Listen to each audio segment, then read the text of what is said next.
যাকে দিয়ে রাজনীতি হবে।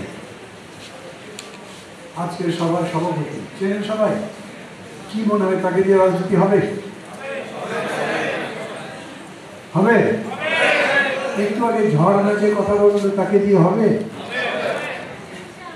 বগুড়াতে আমি এই জন্য একটা গর্বই করি, এই যে এতজন নারী বসে আছেন।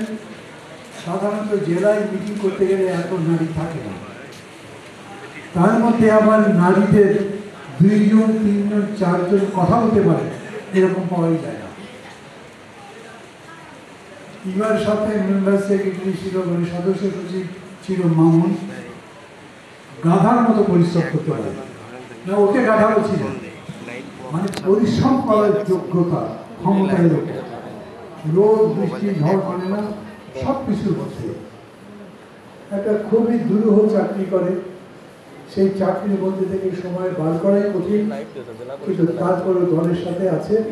এবং আজকে অন্তত 2টা থানার সভাপতি বা সাধারণ সম্পাদকরা তার কথা বললেন যে মামুনি তাদেরকে প্রথমেই দলে নিয়ে এসেছিল, তিনিও এখানে আছেন।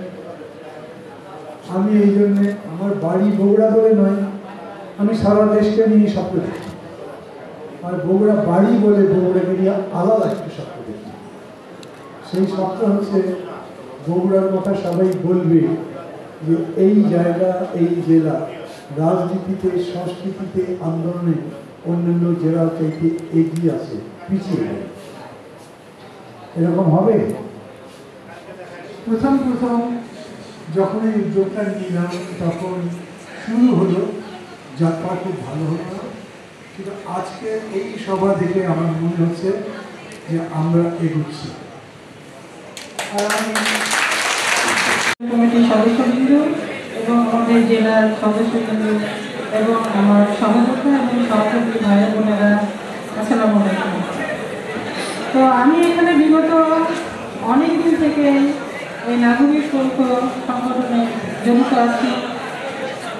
আর এখানে আমি সাবেক সমন্বয় হিসাবে ছিলাম। আমি গত 18 সাল থেকে এই নাগরিক ঐক্যের সাথে জড়িত ছিলাম।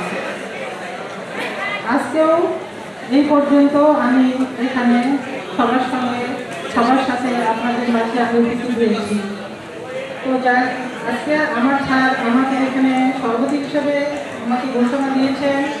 আপনারা সবাই আমাকে দোয়া করবেন, আমি যেন এই কাজ যথাসাধ্যভাবে এবং খুব জোরালোভাবে আমি এটা করতে পারি, এই কামনা ব্যক্ত করে আমি আমার সংক্ষিপ্ত বক্তব্য শেষ করছি। সবাইকে ধন্যবাদ।